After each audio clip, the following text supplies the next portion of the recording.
tweak it a little bit and just say, we know people in this area read the Bible and love it, but they may have questions but not know where to look for the answers in the Bible, so we could say something like that in this particular area.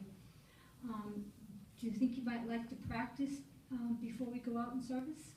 Yeah, that'd be great. Okay, well, why don't you, I'll be the householder, and you can come to my door. Okay. Hello. I'm here because people are concerned about where this world is heading. Do you think that anything's going to improve? Not the way it looks like it's going from bad to worse, I think. Many people agree, and many people around here do read the Bible, but I think they have lots of questions that they can't find the answers to.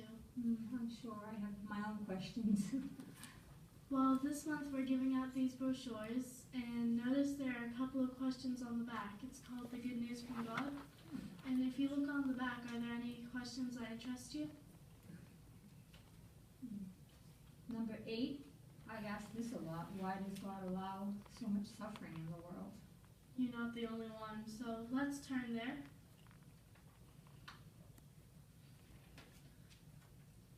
Why does God allow suffering and evil? The first subheading, how did evil begin? Would you like to read the first paragraph?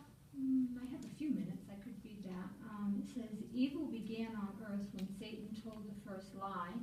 Satan was originally a perfect angel, but he did not stand fast in the truth. John 8:44. He developed a desire for worship that rightly belongs only to God. Satan lied to the first woman, Eve, and persuaded her to obey him instead of God.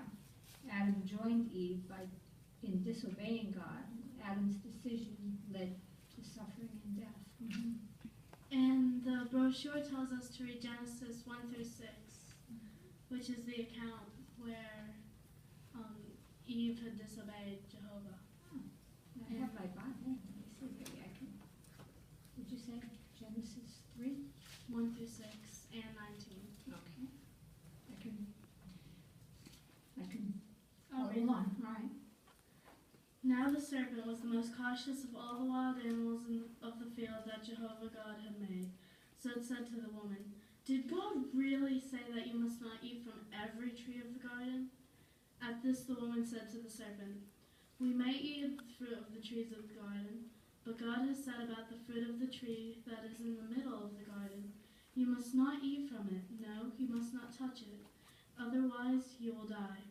At this the serpent said to the woman, you certainly will not die, for God knows that in the very day you eat from it, your eyes will be opened and you will be like God, knowing good and bad. Consequently, the woman saw that the tree was good for food, and that it was something desirable to the eyes. Yes, the tree was pleasing to look at, so she began taking of its fruit and eating it. Afterwards, she also gave some to her husband when he was with her, and he began eating it. And 19, in the sweat of your face you will eat bread, until you return to the ground, for out of it you are taken.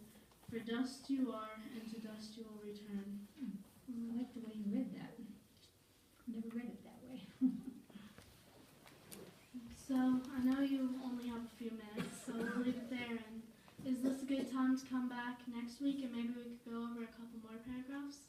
Sure, I'm usually home Saturday morning. I'd like that. That'd be great, and you can keep that copy, and maybe you can go over a couple of the other questions in there. Oh, thank you. Okay, so I'll see you next Saturday. Next Saturday. You did a good job on that.